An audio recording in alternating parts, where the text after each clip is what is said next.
Hello everyone, it's me again, Naomi. Samahan nyo na naman ako sa Day in My Life as a College Student Part 3. Ngayon araw nga ay mag-orientation lang kami. Hinatid na nga lang ako ni Kuya Ronald dyan sa bandang San Jose. Nilakad ko na nga lang siya papuntang campus dahil malapit na. Nakarating naman ako kaagad kahit sobrang init. Dito nga pala pinutol nila yung puno. Kaya ramdam ko yung init papuntang building namin. Dito nga sa part na to, nandito na ako sa 9th floor. Nakita ko naman agad sila Lovely, Kiara at Francis M. Dito nga namin gaganapin yung orientation sa auditorium. Kita nyo naman na tutok sa electric fan si ate mo, girl. Paano ba naman, sobrang init kasi ngayon. Pumasok na nga kami dito sa auditorium dahil may mga pumasok na. Naramdaman nga namin agad kung gaano kalamig dito sa loob. Dito nga pala sa part na to, nalaman namin na yung mga kasali lang sa organizational yung mga pumasok. At dyan sa part na yan, narinig nyo na pwede na kami mag-proceed sa auditorium. Napag-isipan namin sa taas na lang umupo kasi mukhang komportable. Nakaupo na nga sila dyan pero nalaman naming bawal pala. Kaya ang ending, pinababa din kami dun sa pinakauna. Paano ba naman kasi sabi nila occupied the seat. Kaya wala nga kaming choice dyan kundi bumaba na lang. Ano, Lovely? Malapit.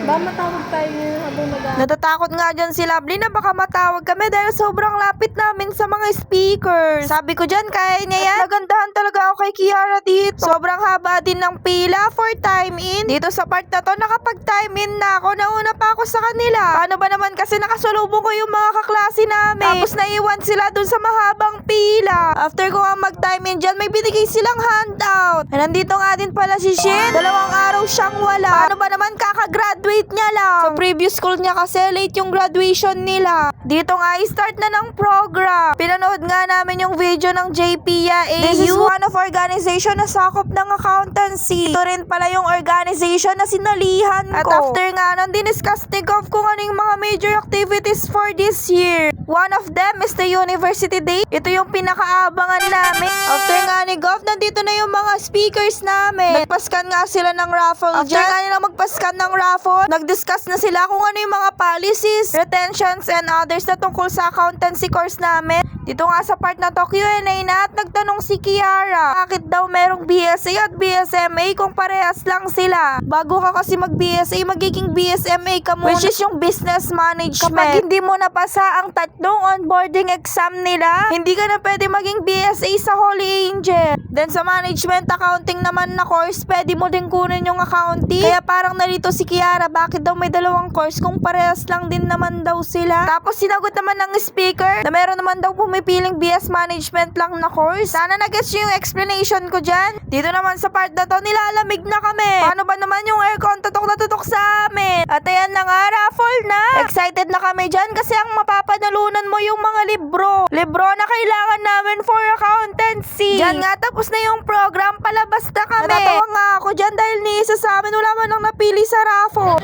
Shin, maiiwan ka na. Paalam na. Tapos na yung... Dito nga, iniwan na naman kami ulit ni Shin. Paano ba naman kasi kasama niya daw yung ate niya kaya di siya makakasama sa amin. Nakalabas na nga kami ng campus dyan dahil kakain kami sa McDo. Dumaan nga kami sa loob ng New Point para mabilis lang makapunta sa McDo. Dito nga, naka-order na kami. Pinagko-compare pa nga ni Francis M. dyan yung mga order namin kung sino yung mas mataas na binayad. Dumating na nga yung order namin. Yung in-order ko nga pala yung curry fillet. Yun kasi yung favorite ko sa McDo. Wala nang iba.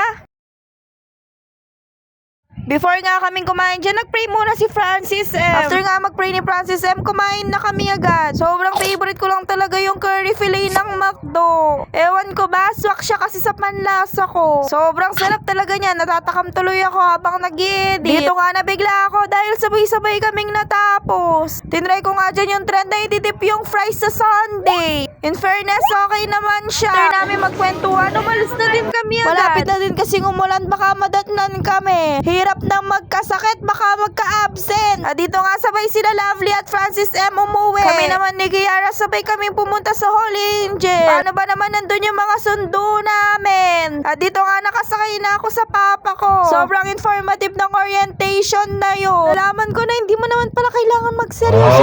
Kailangan mo pala yung todong seryoso. Ay, ito na yun. Sakto nga kami sa stoplight dyan. Kaya ending, nakauwi agad. Yun lang muna for today's video. video. Maraming salamat sa panonood.